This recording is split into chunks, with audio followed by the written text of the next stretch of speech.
Okay, so this pasuk in this week's parsha, Parshas Mishpatim, is a pasuk that you probably all know. There's a song, a very famous song on these words. The words are Hine anochi sheleach malach lefanecha lishmarcha badarach. Does that sound familiar? Behold, I am sending before you an angel to watch over you on the way. What is it? Oh, okay.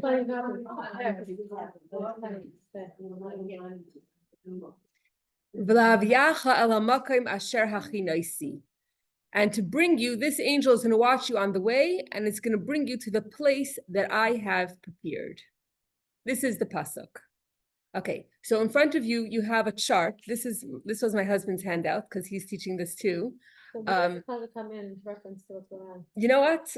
I didn't really do that research. It seems like it's a new concept. It's a new portion within the parsha.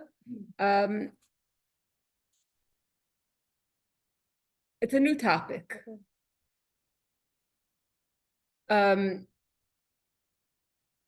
So it's unbelievable. It's unbelievable how we're going to dissect. This is called a Rashi Sicha. We take a Rashi and you dissect it, and you learn unbelievable lessons. So I'm going to use the poem just to follow along. Okay. So first paragraph. Behold, I will send an angel before you to watch over you on the way, and to bring you to the place I have prepared. The pasuk does say. The pasuk ends abruptly and does not make it clear for whom this place Hashem did prepare. So the Mefarshim, all Mefarshim wonder about this pasuk. It says, I'm going to bring you to the place that I prepared. And doesn't end the sentence. That I prepared for who? That I prepared for you. I prepared for me. It's missing one word. It stops and doesn't say who Hashem prepared. Hashem, the angel is going to bring you to this place that Hashem prepared. But who did Hashem prepare for? That last piece is missing. Asher achinaisi lachem, that I prepared for you. Or that I prepared for Hashem. This is what the Mefarshim ask, they question. So the Mefarshim feel that Rashi has an issue with the fact that the pasuk doesn't say for whom Hashem prepared this place, and therefore Rashi brings two explanations. And in front of you, they have the Rashi all the way on the right side of the chart, under the words Asher hachinoisi, that I have prepared. So I'll just read the Rashi here. Asher zimanti laseis lachem, that I have invited, or I have designated to give to them. Zeu pshutai, that's the pshat, the simple interpretation. The simple interpretation of this pasuk. Asher Achanesi, I prepared, I designated, and I invited you. I prepared it for you. That's the pshat. That's the simple interpretation.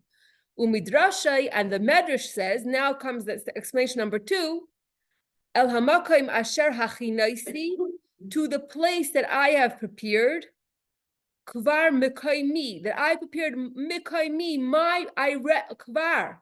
El hamakom asher hachinaisi kvar, to the place that I prepared already, mekaimi, my place, kinegdai, corresponding to something that's aligned opposite it. What does it mean? Hashem says, I already prepared my temple, kinegdai, directly opposite your temple. What is the word kinegdai? What means against? Wait, one thing. Mushka, have a class now. Okay. Sorry. I'll Talk come to you soon. Yeah. Okay. Kenegda here means opposite, aligned or opposite. That's what it means here. And this is one of many verses, which say that the heavenly Beis Hamikdash mechuvan corresponds and is aligned with Keneged Shalmata, corresponds to the Beis Hamikdash down here below. This is the Rashi. So the Mefarshim think that Rashi's issue is for whom did Hashem prepare? So explanation number one, Hashem prepared it for the Yidden. It's a pshat, it's a simple interpretation. Explanation number two, which is the Medrash, is that Hashem didn't prepare for the Yidden, but Hashem prepared it for himself. Hashem prepared for himself a temple, a Beis Hamikdash that is in heaven, that it's aligned opposite where one day we are going to build a third Beis Hamikdash. Okay. So paragraph number 2. Therefore, Rashi gives two explanations, say the Mefarshim. 1, I prepared to give it to the Yidden. 2, for himself, a heavenly temple Hashem did prepare, which is directly aligned with the earthly temple down here. Okay, so according to the Mefarshim, paragraph 3, the Mefarshim say that Rashi isn't satisfied with the first explanation because the pasuk doesn't say that the preparation was for the Yidden. According to the commentaries, they say it's not enough to bring one explanation that Hachinaisi Hashem prepared it for the Yidden, because if it was for the Yidden, the pasuk should have said so. The pasuk should have said Asher Hachinaisi Lachem, that I prepared it for you. The fact that it doesn't say Lachem, the fact that it doesn't say that Hashem, the fact that it doesn't explicitly say that Hashem prepared this place for the Yidden, therefore Rashi is not satisfied with the first explanation. Therefore Rashi has to bring the second explanation, which is the Medrash, that Hashem prepared something for himself. The second explanation Rashi does bring. Okay, big boy. That's what I was asking. What the? Oh. If it's shishi, I don't know what. Yeah, it is. Mishpatim scrolls rules and regulations. Is this when they're building? What? When did this take place? So the pasuk beforehand was talking about kosher, and then all of a sudden it's a new topic. Yeah, Yeah.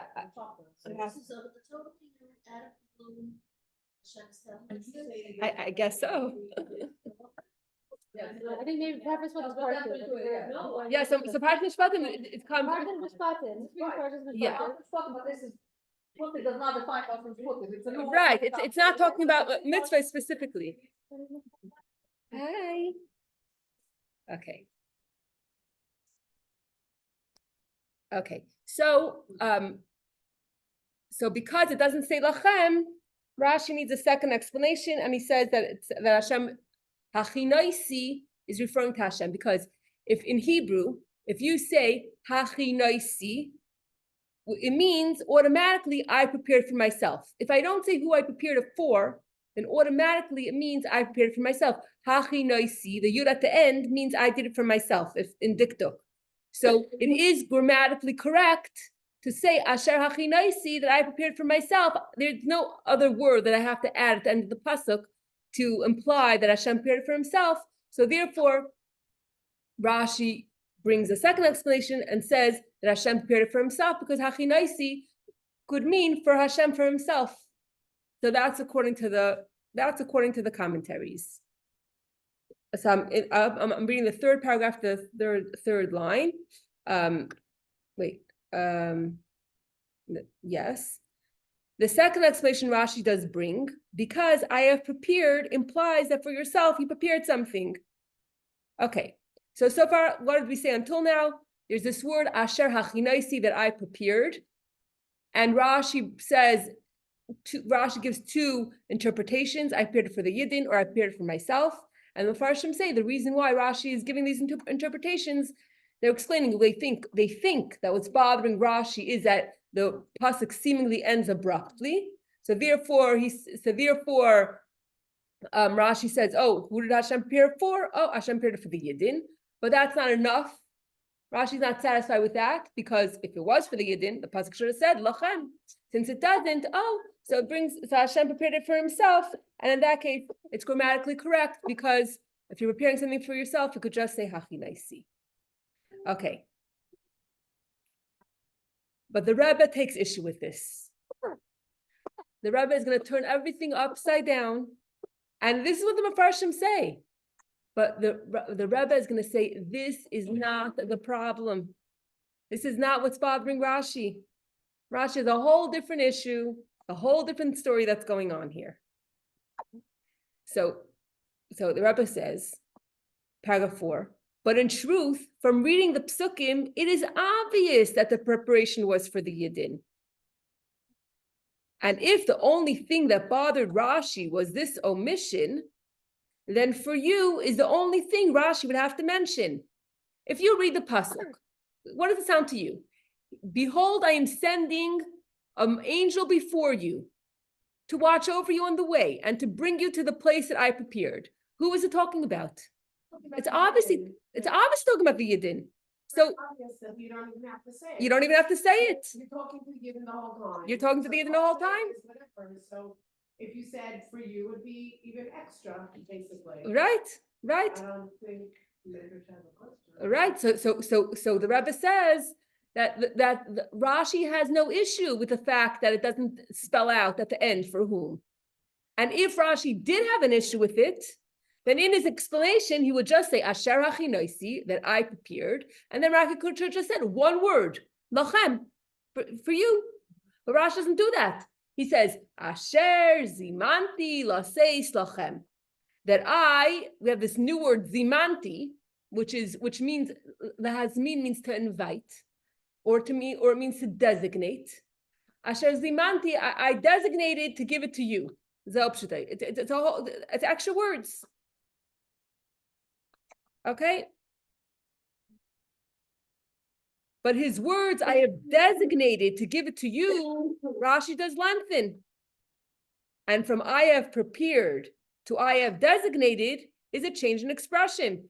He could have used the word ichanti. Why is it asher zimanti? Asher ichanti laseis lachem. He changed the word. Instead of the regular word ichanti, which is in the pasuk that I prepared to give to them, he changes it to I have invited or I have designated to give to them. Therefore, we must understand that Rashi's real question is, what was the preparation? So the Rebbe says Rashi has a completely different question. He's not asking why the pasuk ends abruptly. Rashi is asking, what was the preparation? Hashem says, this angel is gonna watch over you and bring you to the land that I prepared. What preparation? Where do we see preparation? What did Hashem do? What was the preparation? That is Rashi's real question. And Rashi's answer is going to address the question of what was the preparation. So now we switch the question. Instead of saying, for whom did Hashem prepare the place? We're saying, what is the preparation? That is what Rashi is trying to answer. So all the Mefarshim, all beautiful Mefarshim, we're telling you that what Rashi, you see in school when we have a Chumash test, right? So they ask you, what is Rashi's question? Why is Rashi stopping here to give an explanation here? Because Rashi doesn't say what his question is. He just gives an explanation. So the first thing the teacher wants the child to understand is what is bothering Rashi. So up until now, we thought what was bothering Rashi is for whom did Hashem prepare this place? Now we're saying, no, that's not Rashi's problem. Rashi's question is, what is the preparation? What did Hashem do? What did Hashem do? What is this preparation? And for that, he brings these two explanations. Okay. According to his first opinion, there was no preparation. It was only an invitation. Hashem designated this land for the Yidden for a later occasion. Okay, so according to his first opinion, according to the Pshat, he changes it. He says, no, It wasn't a preparation. There was no preparation. It was only a designation and invitation. Because you say, oh, the angel is going to bring you to this land that I prepared. Guess what? The Jews come to the land, and guess what? It's filled with 7 nations that are living there. What preparation? There is no preparation. And all that, they have to fight these 7 nations, and they're not going to all disappear. You have to fight them, and only slowly and gradually are you going to conquer place by place, and the people are going to leave, and that's how you're going to eventually conquer the land. Hashem didn't want that all the nations should just disappear and all just run away, because then the land wouldn't be inhabited. If everyone left at once, until the Jews come and settle on the entire land, the land is going to be desolate. There's not going to be anyone plowing it or taking care of the fields and stuff like that. And then the Jews are going to have more work to get everything started again.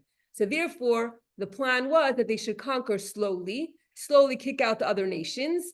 And when every nation, as they kick out, all the agriculture and all the farming and all the planting and everything will be already in the process. It won't be that the land was left alone for a few years or for a few seasons or whatever like that. But the fact is that Hashem says that you're going to come to the angels going to bring you to the place that I prepared, and we don't see any preparation. We just see enemies, and that we have to fight slowly, gradually. And so, what's the preparation? So Rashi says, Taka, there was no, according to the simple interpretation, there was no preparation. The Goyim are there. It's going to be a hard battle to get them out. So it wasn't that Hashem actually prepared anything, but rather Hashem designated. Hashem said, this land I set aside for the Jewish people. It's like an invitation. I invite you to come to a party, but just because I invited you, it doesn't mean that I'm already preparing and setting the table. I could have a wedding in 3 months from now. Doesn't mean that right now I'm cooking, or if I invite you for Shabbos, doesn't mean that right now I'm already preparing. No, it's not actual preparation.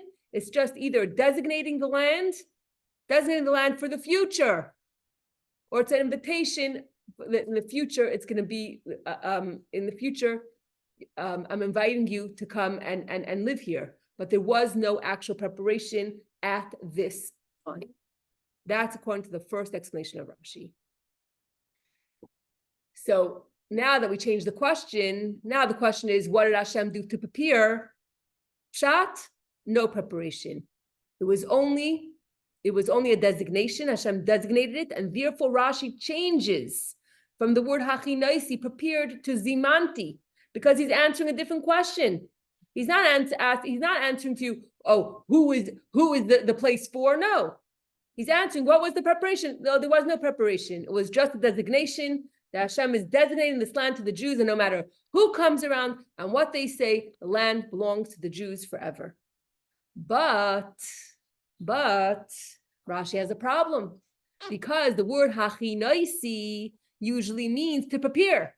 So how could Rashi just come and switch it and say, oh, there was no preparation? You can't do that. The word hachinaisi, to prepare, means to prepare. So there has to be some kind of preparation. You can't just, so therefore Rashi has to bring another interpretation to address this issue. What's Rashi's problem? The problem is that the pasuk didn't say zimanti. It didn't say designate in the pasuk. In the pasuk it said achinaisi. In the pasuk it said to prepare. So there has to be some kind of actual preparation. It can't just be, it's not enough to say, oh, it was just designated for later on, for a later time. There has to be some kind of preparation. And what was this preparation? Therefore, he brings you a second interpretation. But Rashi needs to bring a medrash as a second explanation, because hachinaisi usually means preparation that requires action. Designation, if I designate something, you don't have to, there's no action involved. I'm just saying, verbally saying, this land belongs to the Jews. There's no action. But preparation requires action. And we have to see some kind of action on God's part if the pasuk uses the word hachinaisi, that I prepared. Preparation involves action. So what does Rashi say? So Rashi continues, and he brings this medrash, and he says, the place that I prepared for myself. And he continues and he says, this is one of several verses that does imply that the heavenly temple in the sky is opposite the temple below. Why does Rashi feel that this information is relevant for us to know? Why does he have to tell me that there's other verses in other places that also say this concept that there's a temple in heaven and there's going to be and it's opposite the temple below? Why don't you have to know there's other verses in other places? I mean, how does that help anybody? And you can't say that a child, ben chamesh lemikra, a child doesn't understand that there's things in heaven. It's not so, that child can't understand heavenly things. So he has to say, oh, this is not the only time. There's also other times that this has, there's other proof for this also. No, that can't be the answer. We have to understand why Rashi feels it's necessary to let us know that this isn't the only time. This isn't the only time in the Torah where we have a proof that there's a heavenly Beis Hamikdash. There's other times as well. There's other proofs as well. There's other verses that prove this as well. You have to understand why does Rashi feel it's necessary to let us know that there's other verses as well.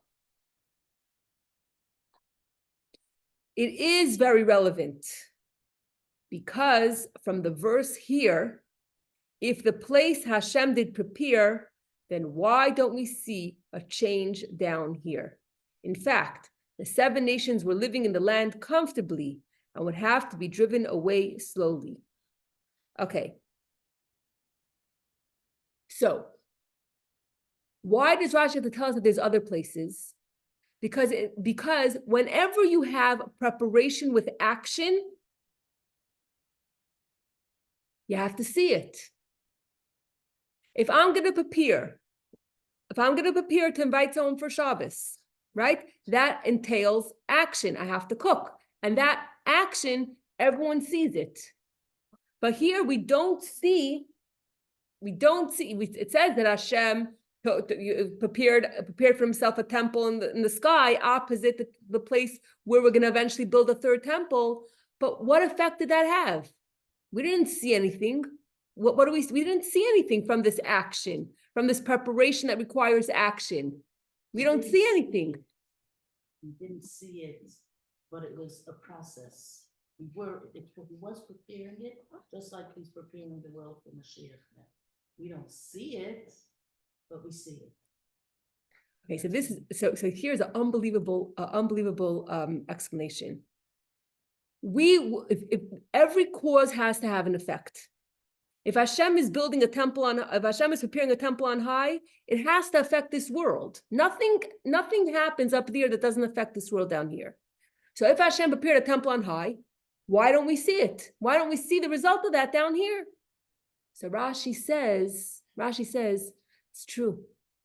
On that occasion, when the Jews are entering the land and they see a bunch of other nations there, they didn't see the effect of Hashem preparing a temple for himself on high. But Asher Hachinoisi, before, in previous verses, this is not the first time that this concept is being mentioned. Hashem already did this. Hashem isn't building a Beis Hamikdash on high right now, and therefore right now we need to see an effect on earth. But rather, Hashem did this many years ago, way back in the beginning. And when Hashem did it then, there was an effect then. So now there is no effect. Now you don't see the effect of Hashem's preparation, of this action that Hashem did, that Hashem built a temple on high. You know why? Because it didn't happen now. It didn't happen in this pasuk. It happened way back, a long time ago. Hashem did this. For example, when else do we see in the Torah this concept of a heavenly temple aligned with a temple down here? We see this by Yaakov Avinu. Yaakov Avinu ran away from Esav, and he was tired, and he was on Har HaMoriah, and he put rocks around his head, and he went to sleep, and he had a dream. And in the dream, there was a ladder, and there were angels going up and angels going down. And then he woke up from the dream, and he said, what did he say? What did he declare? This is a holy place. And he said, this is the gate of heaven.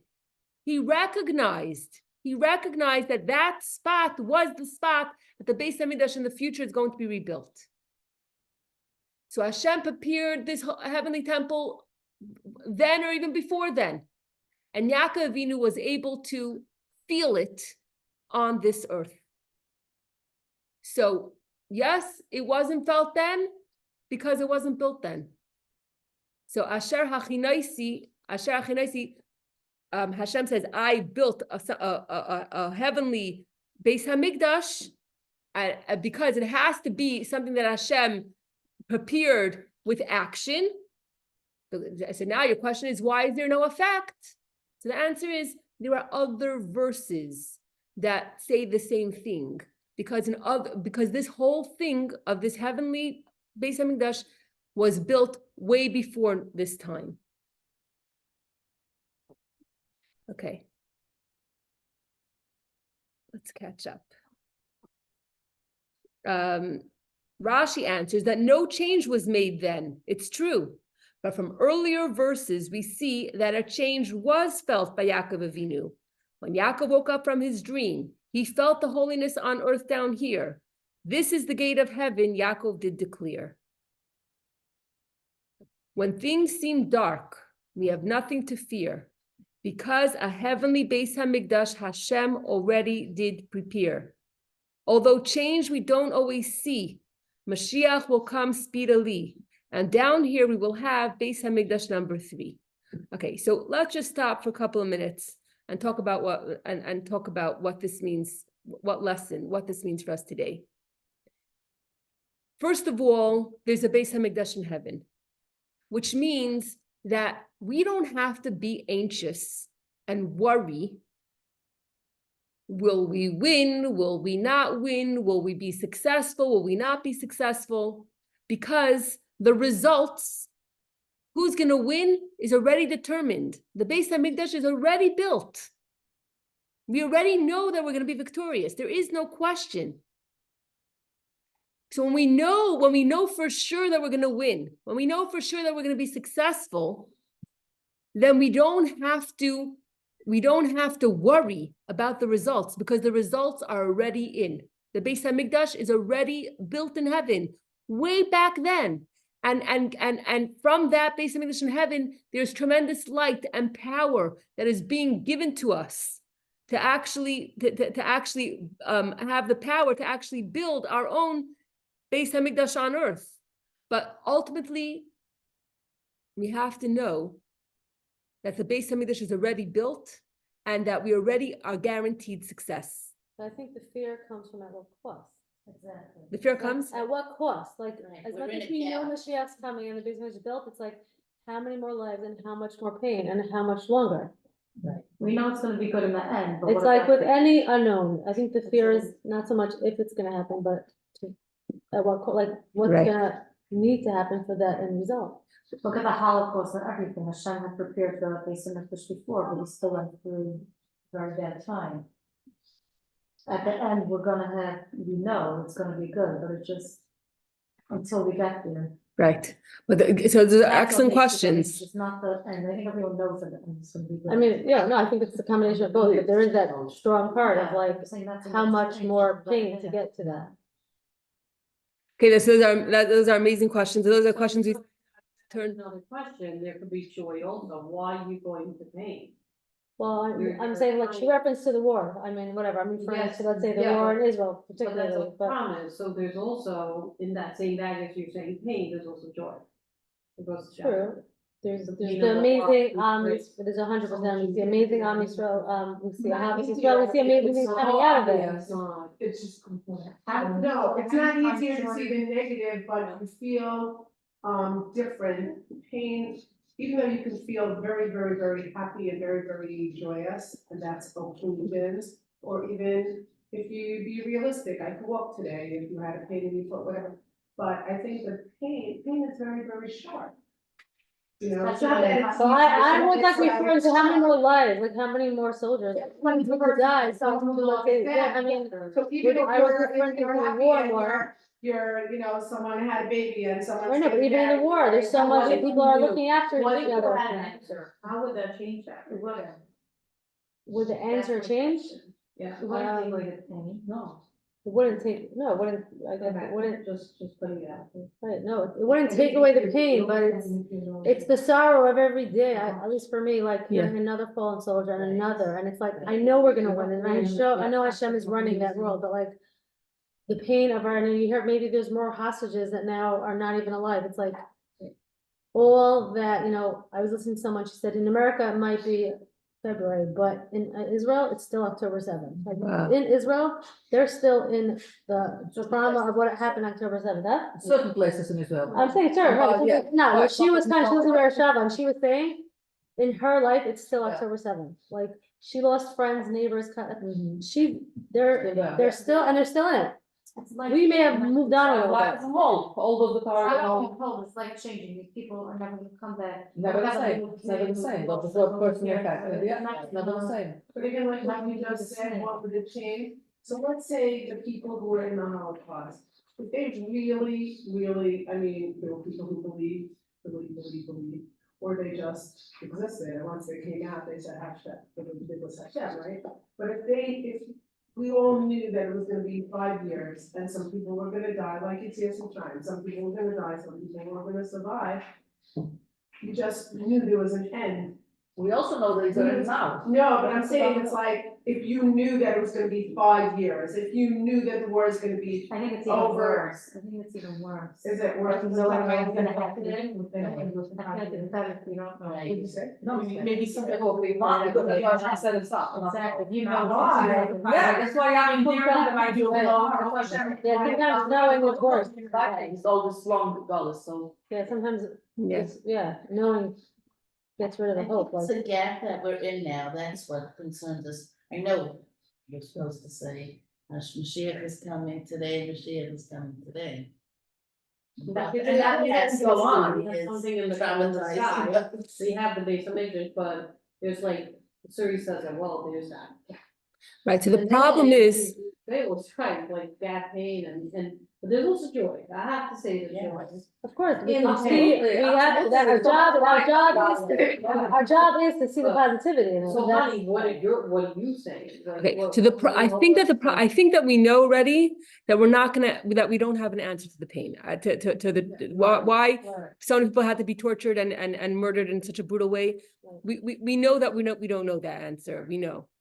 But what's bothering us is that we're working so hard. We're davening, we're giving tzedakah. Some people, are actually, I'm saying some people from America flew to Israel to actually join the war. And in Israel, every Chabad house and the war effort and to help the soldiers. And here in America, all the donations and all the suitcases and duffel bags with gear and food and everything that they're doing for the soldiers. So we're doing so much on a physical level. We're doing so much on a spiritual level. We're taking upon ourselves so many more mitzvahs, and there's so much light and learning and good deeds and unity and obviously Israel that's going on. And the problem is that we don't see what we're accomplishing. Just like in the pasuk it says, Asher hachinaisi, Hashem prepared this. Hi. Welcome, you made it. I Ubered. Wow. Dedicated, look at you. Yeah.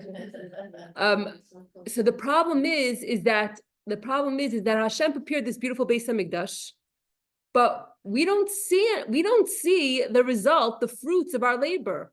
We don't see that we're getting closer. We don't see that what we're accomplishing, what we're doing is actually, sometimes we hear miracle stories, but generally speaking, we're like, it's very hard for us to keep strong, to keep doing the mitzvahs that we're doing and keep marching forward. And what happens is we start getting a little bit in despair. Should I tell you what it feels like? Yeah. When you're trying to train an animal and you hold the fruit out, the food, and you keep going like this. That's what it feels like within now, like, Mashiach's coming today, Mashiach's coming, And I know we do it to get the animal to connect to us. And that's what Hashem is waiting for. He's waiting for everybody in the world to connect it. But it just feels, like, we feel like again, you're pulling, you're pulling the reward away, like, that's what it feels like.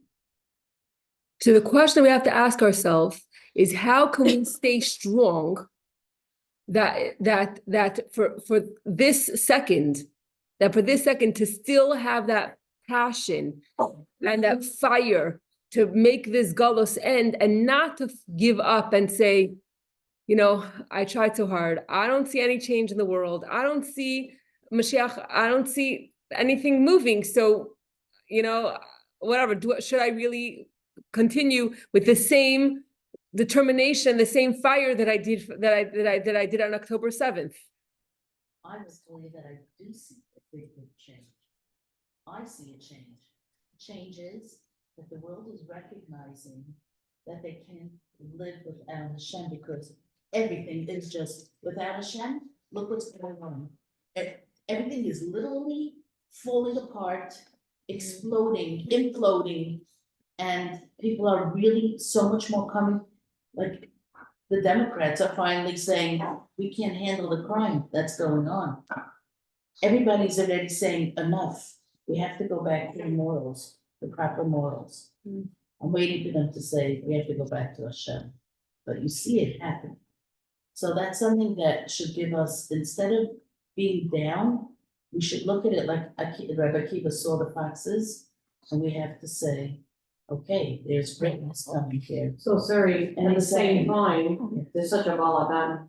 Forget all the borders, it's exactly the same intensity, what you're sharing is the other end, there's Makana, it's like, that's just what it is, like, we're at the end of time, so like. Right, we're literally at the finish line. Yeah, And she's saying, let's not give up, we're mamish at the finish. Right. is it like another 200 years, isn't it like? No. 6,000? Is that a thing? So it is a thing, but we're not waiting for that. I'm just wondering. Yeah, no, we're not waiting for that. Worst case scenario, great. I feel like Hashem sped up.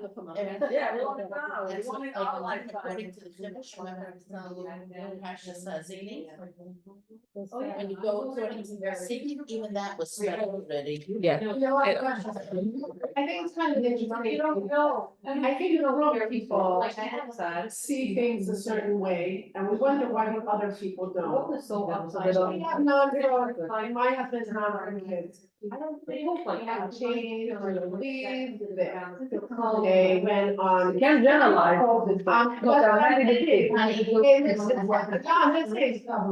travel to 5 different places, they're taking kids on vacation. The only thing that I felt that they should be affected by is that the kids are in public school with the total woke situation. I don't think any normal person wants to send their kids to a public school at this point. Not clear enough and I'm like, are you from this planet? I'm not saying it has nothing to do with me, because she didn't even want to visit in her office, but just like, it's just very, very interesting, and I also think even with the war, the World War II, and we saw it as people were assimilating, but the people who were assimilating, were they hearing that they were assimilating? Okay, but we have to take a step back because we can't, we really can't judge. We really can't judge because, no, what I'm saying, what is the definition of humility? Humility is that if you were in their position, how would you act? That's the definition of humility. And if they were, no, what I'm saying, if they were had your upbringing, and if they had your upbringing and were observing and everything else, then maybe they would even be better than us, or they probably would be better than us. So we can't. Everyone is coming from a different place, and we don't know what's going on in their heart. And we really can't judge. We really can't judge people. We don't know what's going on in other people's lives, and maybe they start lighting Shabbos candles. Maybe they start doing something that we don't know about. So what we have to focus on is we have to focus on ourselves, and we have to. What scared me this morning? I opened up the phone, and this channel, Jewish breaking news or something like that. Oh, there's going to be a ceasefire for 4.5 months, and then they're going to give back all the hostages, and then there's going to be no the war is going to end, and you're like your heart falls because you're like, and this is it. Like what about Mashiach? Like we're just going to end this war and just. I mean, of course, we want our hostages back. Absolutely, that's huge. But that's it. Like we thought that Mashiach would just end this war. About that with Mashiach, that Mashiach might even be in our midst right now. So it's even bringing the unity. Like Mashiach is a very, very, when I was in 10th grade, somebody lost her father. I was in 11th grade, someone lost her father. And all of a sudden, it's like Mashiach is coming tomorrow so she could see her father, okay? Yeah, And there was a whole thing about Mashiach, and Mashiach is coming, Mashiach's coming. And then for a while, didn't hear about it. And then it became another thing. So my thing is, it's like, I think we have to do our mitzvos and do whatever it is, but every other sentence saying, okay, Mashiach's coming. We know Mashiach's gotta come because this is it already. I mean, We shouldn't want Mashiach only because it's like, like the doctor for the sick and for all the dead come back. Mashiach, we want to show because we want for Hashem, we want for the good for the world, the God's of Hashem, but not because of all the sick, should heal, we usually when we tell we want Mashiach when the situation is like, we're terrible, we can't take anymore, but that's not what Mashiach is meant to be. Mashiach Hashem, get me out of it. We would have the Mashiach existence within, the thoughts of Hashem as an individual, we could live today's days. But for the global, yes, I mean, it needs more, it needs more light. I have a question. Isn't that Mashiach like for our own selves, like saving ourselves, like our own salvation? So it's absolutely it's both, absolutely. So What everyone said, why do we say we want Mashiach now? Why now? And at that time he said, because there are 14 million Jews, and for every moment when it comes faster, we're saving another moment of suffering. That's 14 million moments of suffering. wow. So it is for world. It is for the reason we want Mashiach. We want Mashiach now. Yes, we want Mashiach now because Hashem, everyone will know Hashem and Malartes Hashem. But we also want Mashiach so that there shouldn't be any more pain and suffering in this world. Absolutely, it's got to be for both. We want the and we want the suffering to stop. Only for end pain, and then go marry. What happened? No. What happens is when there's pain and there's suffering, then all of a sudden we're not. We realize that we can't be comfortable in this galus. We realize that this is not the ultimate. Having a beautiful house and a beautiful car and money. That's not. It's not. This is not. People just want to pay to end to be able to enjoy the money and forget about Hashem. Just live my life. But when we want, yeah. No, but ultimately. Like the belief is a little cuckoo. I think. So you know what? Then one just Mashiach just for this part, only for ourselves. It has to be also for Hashem. Yeah. Of course. But you see, also there's there's my pain and there's someone else's pain. And there's Hashem's pain. And there's Hashem's pain, absolutely. But for us to want that if a person experiences pain, then in Tanya it explains how to deal with your own pain. And maybe it's a rectification, and maybe there's supposed to cry out and pain. Sure. I would have to review it, but there's at least four reasons why a person experiences pain and what you should tell yourself when you're experiencing pain. For example, one of there's I don't want to just go into it because I have to review it first, but there is a whole chapter of Tanya or more that tells you how to deal with your personal pain. When it comes to someone else's pain, you can never excuse that ever. And if the whole Jewish nation is suffering, or if one person is suffering, then we say Ad Masay, that person's suffering has to stop, and Mashiach has to come to end the suffering for everybody else. I'm not even talking about myself. For myself, that's its own, we can have our own discussion. But someone else's pain you could never excuse. For that we cry out. Yeah. For that we cry out and we say, Ad Masay, Hashem, please bring Mashiach. So first came Corona, then came the war. Like Mashiach, it's so close. And then somehow like things just move on, and we don't want them to, and we don't want to get complacent and get used to and give up or just say, listen, I tried really hard after October 7th to increase in my good resolutions, but nothing really happened. I didn't really see any results. So therefore, I'm just going to go back to my good old self and I'm hearing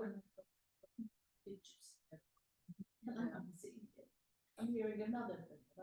You are seeing the consumer results. For myself, yes, but I'm talking about Israel, I'm talking about the macro, not the Yeah. micro. I think that the message the message to us is that even if you don't see what you're accomplishing, know, number one, not to give up, and know that Hashem is giving you incredible amount of power to make Mashiach a reality, and that whatever you do to bring Mashiach, there is guaranteed success.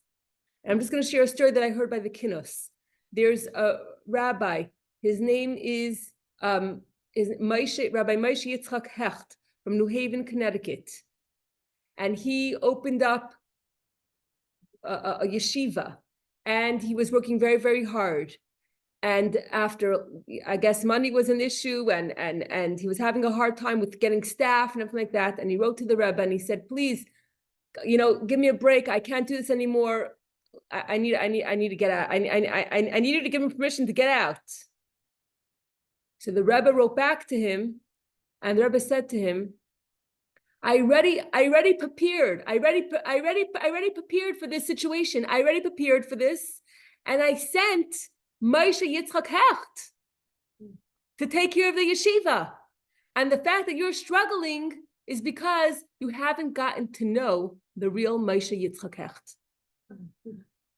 Thanks a lot. That's very deep. You want to explain that? Moshe Yitzchak Hecht is running a yeshiva in New Haven, Connecticut, thinking, I have to give up. I don't have staff. I don't have money. It's not working. Everything's collapsing. I just give me a pass to get out. I'm done. I can't do this anymore. And the Rebbe is telling him, you don't know your own power. You don't know the real Moshe Yitzchak Hecht. You have to get to know him. You have to get to know yourself. There's a Beis Hamikdash in heaven. There's a Beis Hamikdash in heaven directly aligned with the Beis Hamikdash down here. There is up there. There is part of we have 5 parts of our soul. 3 of the parts are on this earth. 2 of the parts are up in heaven. And from those parts of heaven, God is showering upon us power. We can do this. We're the last generation of Galus. We're the first generation of Geula. Things, we can't make sense of anything. We will want, hoping for this outcome, hoping for that outcome, hoping it would happen faster, hoping this, that. It's time for us to get to know ourselves. There's a nice saying that Rabbi says, I think from maybe a long time ago, that we take upon ourselves responsibilities according to our abilities. But the truth is, we get abilities according to the responsibilities. To undertake something, we just do it within ourselves. I like that. And I like that thing. Yes. That's just, so we're not wondering, that's what it is, I mean, just believe, Hashem help, and will, so we just have to. Because I never really about soul. What is it? Never. Just do double. Double your efforts, triple your efforts.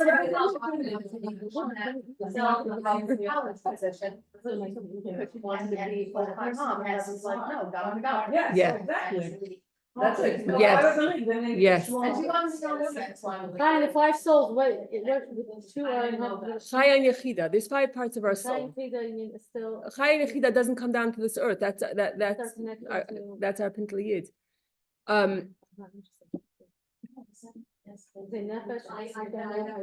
Nefesh, Ruach, Neshama are down here.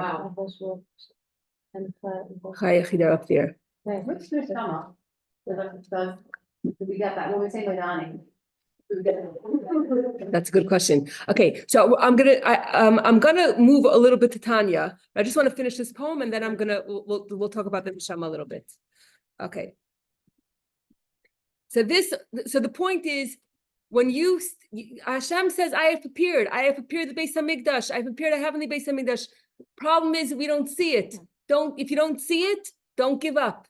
Just get to know yourself and realize that Hashem gave you power, amazing power. And with that power, we could do I don't know what we still have to do, but whatever we still have to do, we can do it, and we are ensured a success. And don't give up, and keep doing what you're doing. Keep strong. Hold on a little. Hold on. And we're going to experience Mashiach imminently. There's a story about a Rabbi Shapiro. It was during the Holocaust, and the Nazis one night they came in the middle of the night, and they commanded everyone to get out, and they said, we're digging 2 pits here. There's 2 big pits, and you have to jump over the pit, and only if you jump over the pit will you survive. Otherwise, if you fall into the pit, we're gonna shoot you, and that's it. This is gonna be your burial place. And these people were so emaciated that in a good day, when they were strong and healthy, they wouldn't be able to jump the distance of the pit. And here it was like impossible. And this philosopher, he was very good friends with this rabbi, and he said, Rabbi, this is it. Let's give up. Let's just sit down in the pit and just, that's it. Why should we even bother trying? Why bother trying? There's no hope. There's no way we could jump over the pit. And Rabbi Shapiro says, listen, we have to live. We have to live. We have to try. And Rabbi Shapiro closes his eyes, and he jumps over the pit, and he makes it to the other side. And this philosopher also made it to the other side. So the philosopher says, oh my goodness, Rabbi Shapiro, we made it, we're alive. How did you do it? So he said, well, I held on to the coattails of my grandfather, my great-grandfather, my great-great-grandfather, and that's how I was able to jump over. And he turns to the philosopher and he says, how did you make it over? He said, oh, I held on to your coat. So we have to just hold on. We have to hold on. We can do it.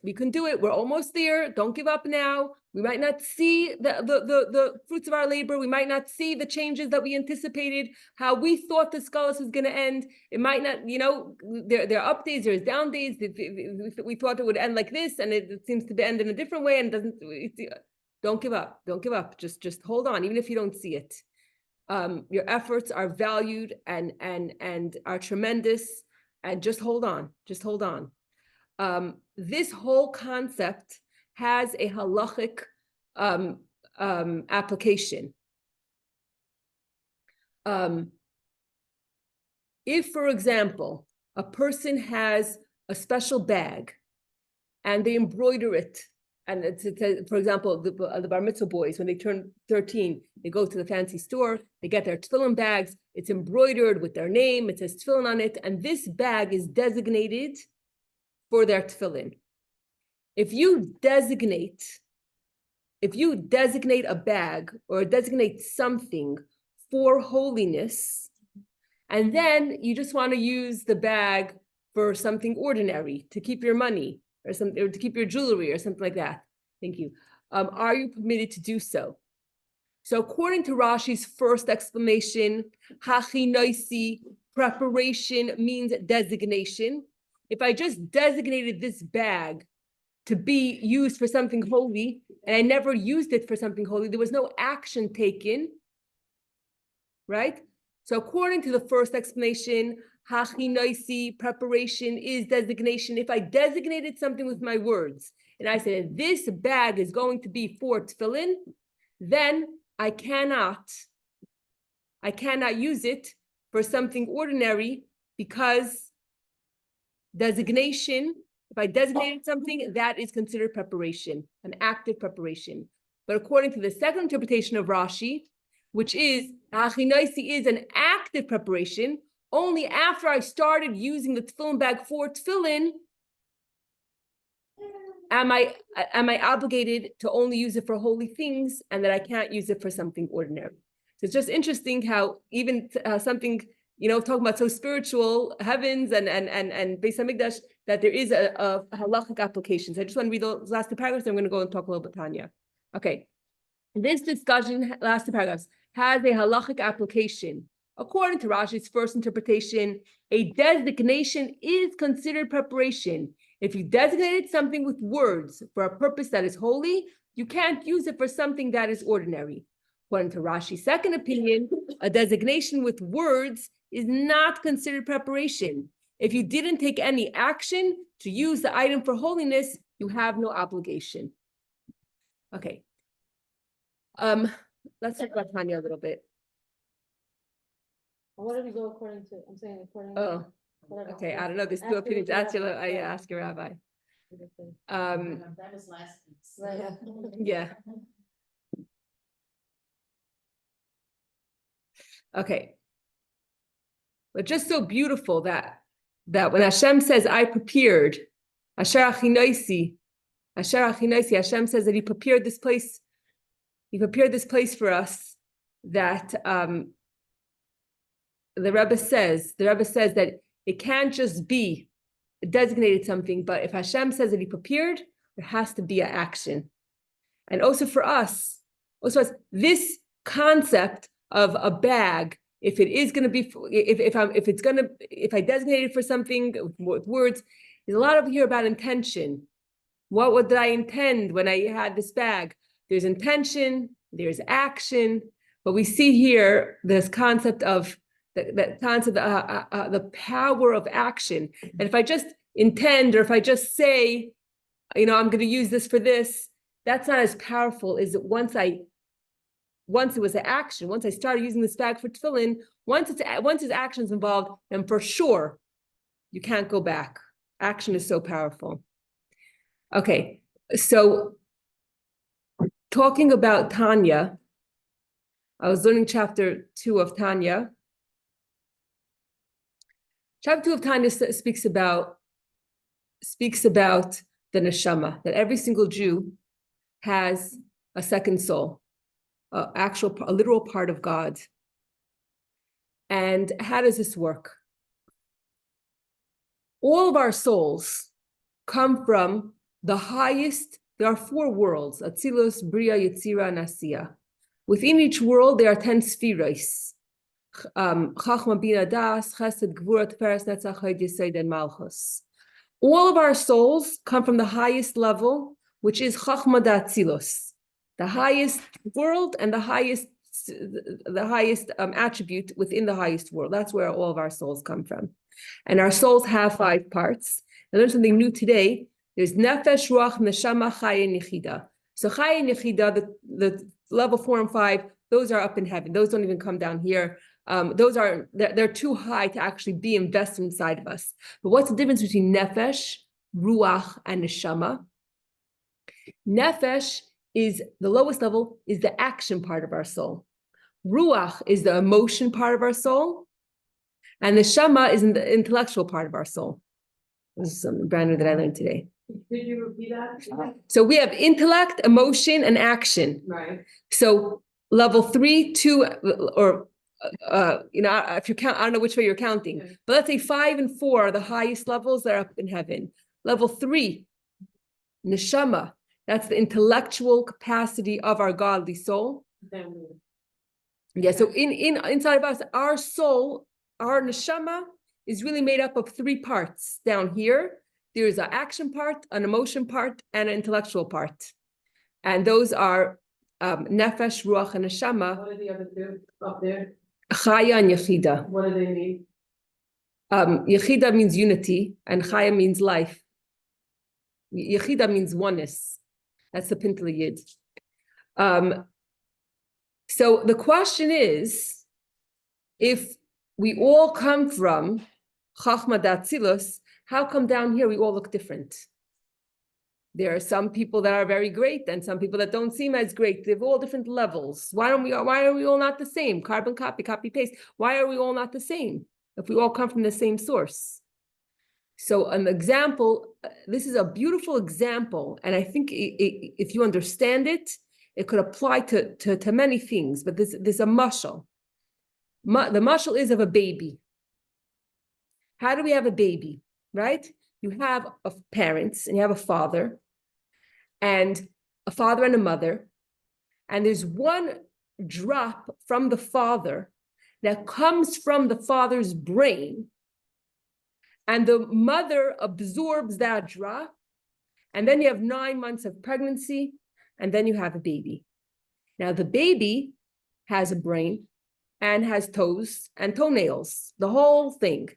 So what happens? This drop that the mother absorbed, that after 9 months of pregnancy develops into a baby, this drop, parts of it aren't affected so much by the 9 months, and they stay, and they are the brain of the baby.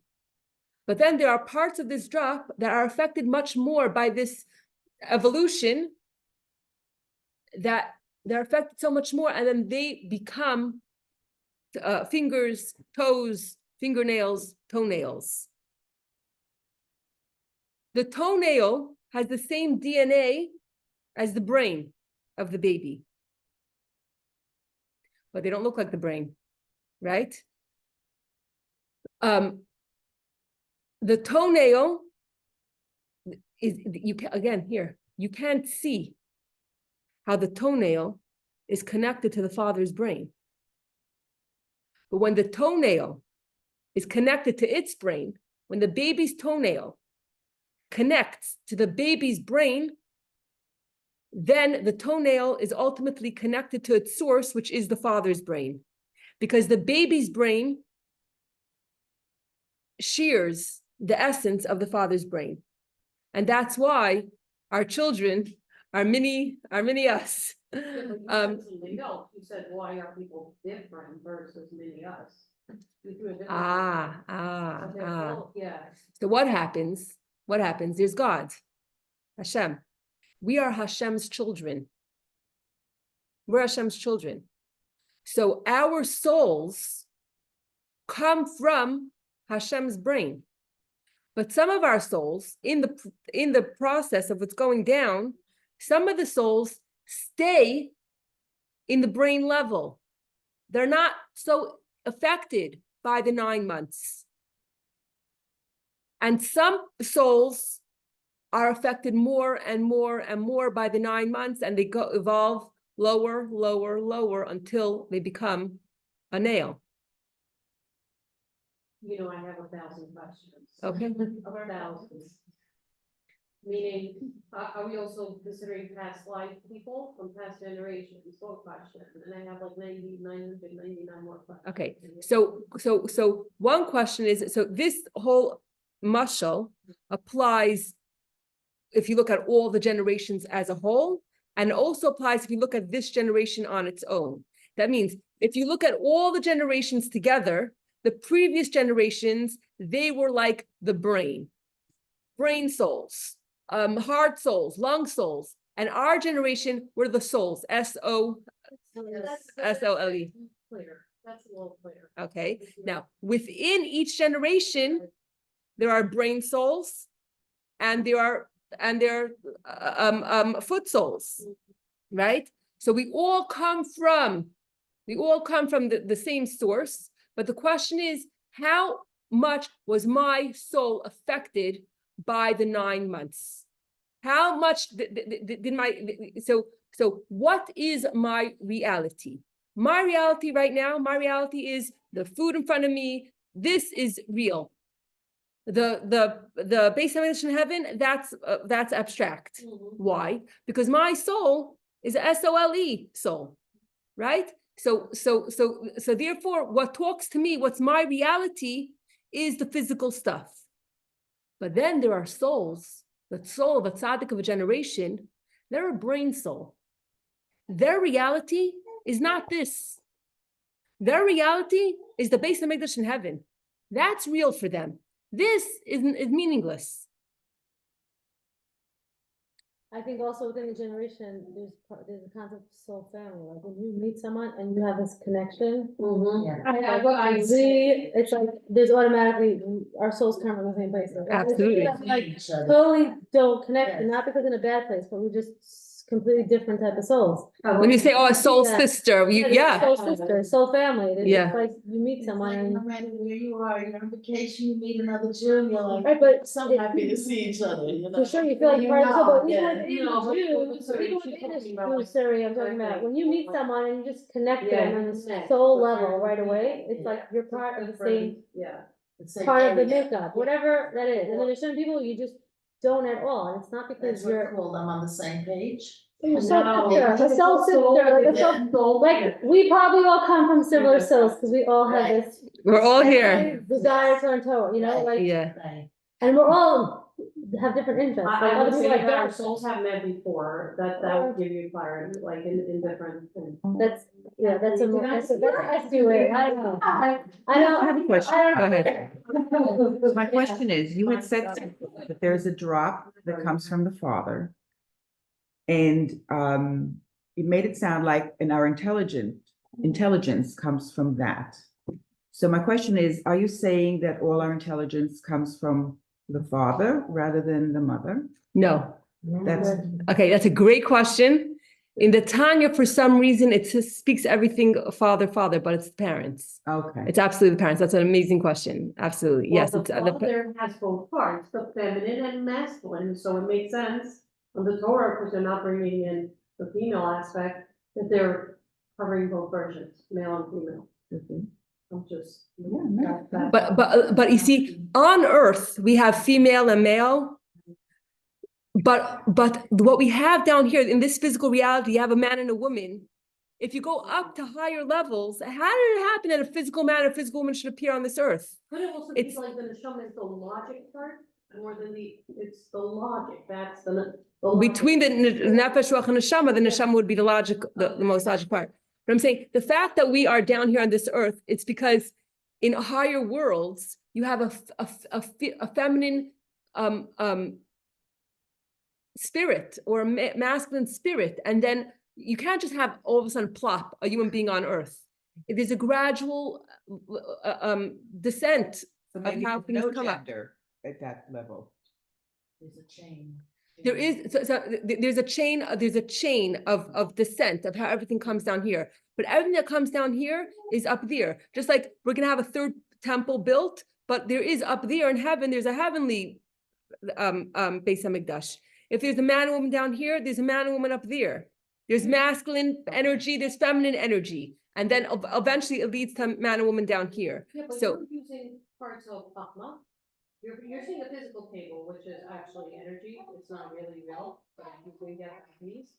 But you're also a soul, you're physically here, but you're also preaching Chachma intelligence, so like, aren't you using 3 parts of your soul right now, and emotions, like as you. oh, absolutely, because I have all 3 parts of the soul inside of me. I can use whatever I want. Okay, fine, because it's not linear, it's not linear, what you're saying, it's not 3, 2, 1 up, it can go this way, it can go that way. Absolutely. When you talk about spiritual stuff, it doesn't have to be in any specific order.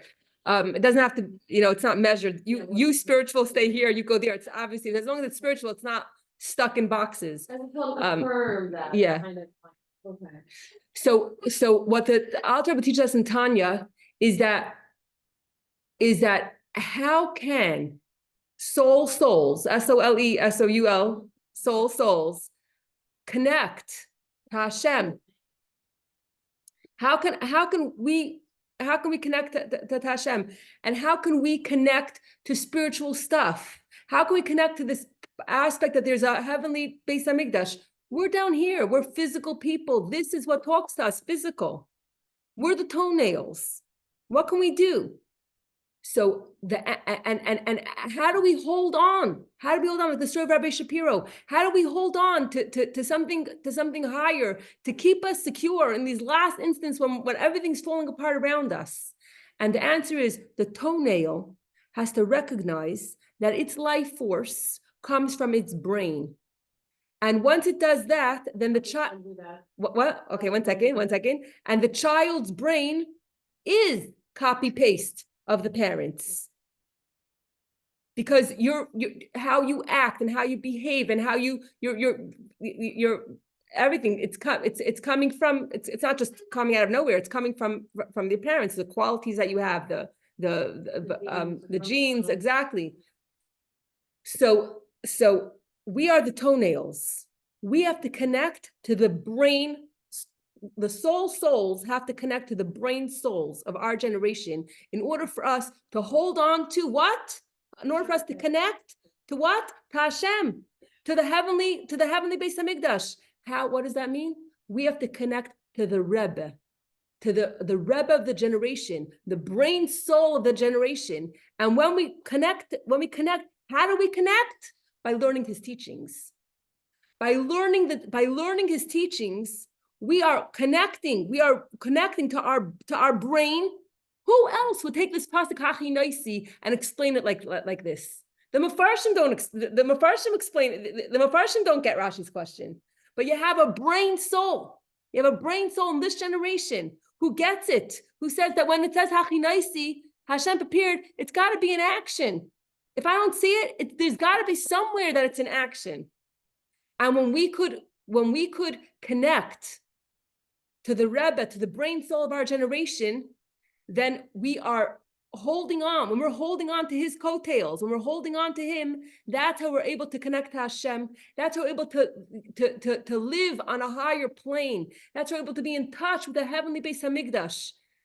That's how we're able to breathe in these difficult trying times when we don't necessarily see the results of our actions. But Mirza Hashem, we will see the results of our actions, and we will see that this pasuk being fulfilled, that Hashem should prepare with action, that we should actually see not just a designation to designate something, but that actually the third Beis Hamikdash should actually be rebuilt speedily, immediately. Amen. Now. What is happening? That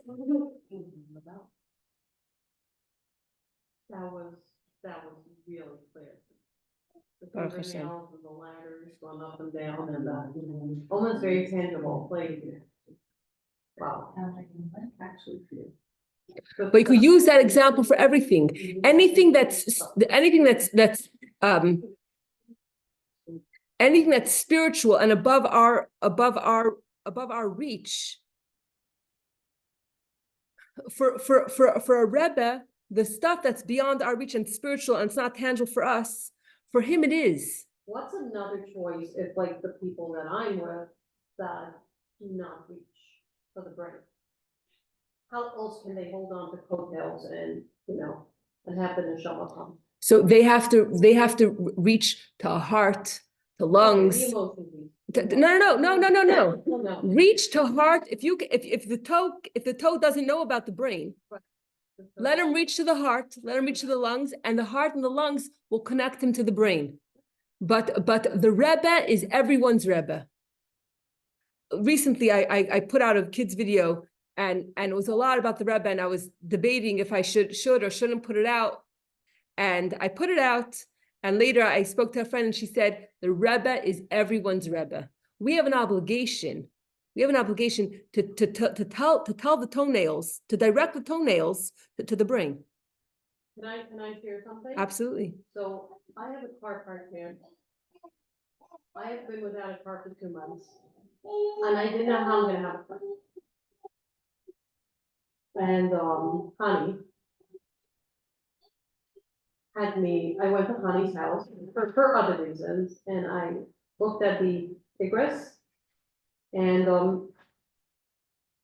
putting that aside, I have a picture of the Rebbe because for many years I worked in share a little bit, but Sure. nothing.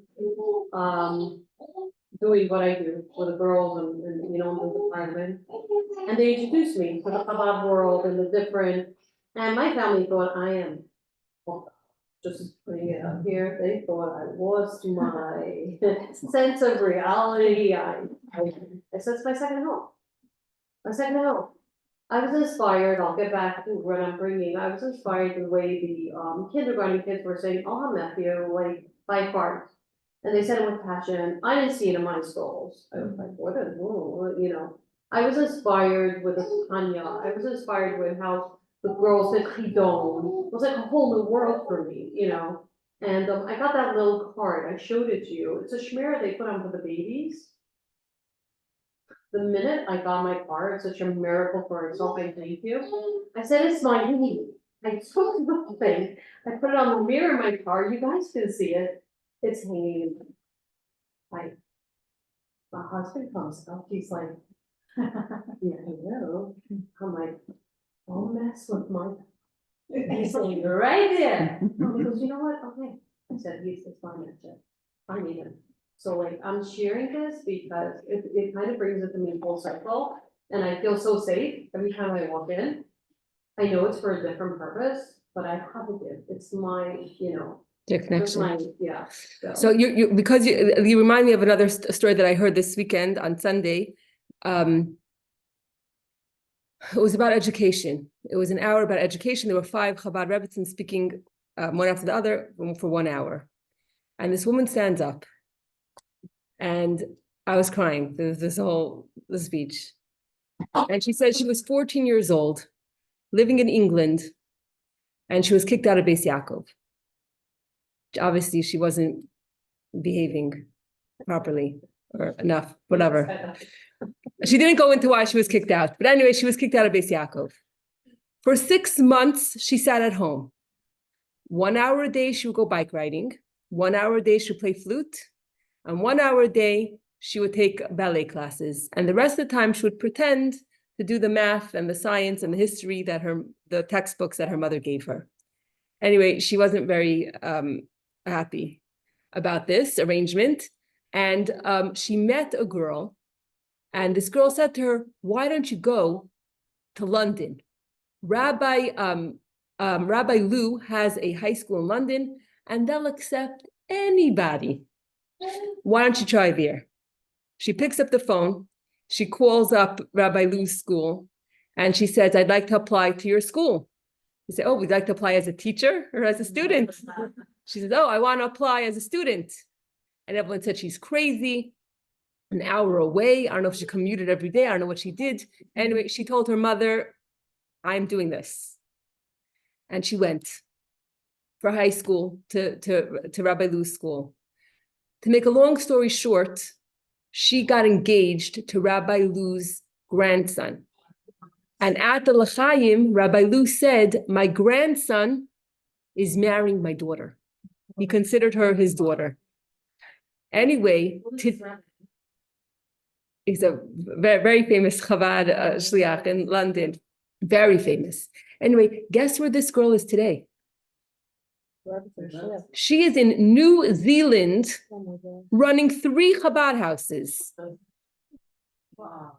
It was so nice that when she was thrown out, she decided to shape up instead of go wherever she was going. Wait, I forgot the most important point. Why are you bringing this out? Didn't shape up. I forgot that. No, that she wanted to go. She probably just wanted to be somewhere she was accepted. Exactly. I'll tell you what happens. She says what happens. I wouldn't have to make it up. She says that when she was in when she went to school in Beis Yaakov, she thought she had to make a choice between Yiddishkeit and a good life. And when she went to Rabbi Lou's school, she realized that Yiddishkeit is a good life. It doesn't mean you can't go on vacation. It doesn't mean you can't go on a cruise. It doesn't mean you can't go on vacation. You go on vacation, and on the cruise, you find another Jewish woman who had never lit Shabbos candles, and you give her Shabbos candles. It's not about pick one or the other. But the point is that the Rebbe is everybody's Rebbe.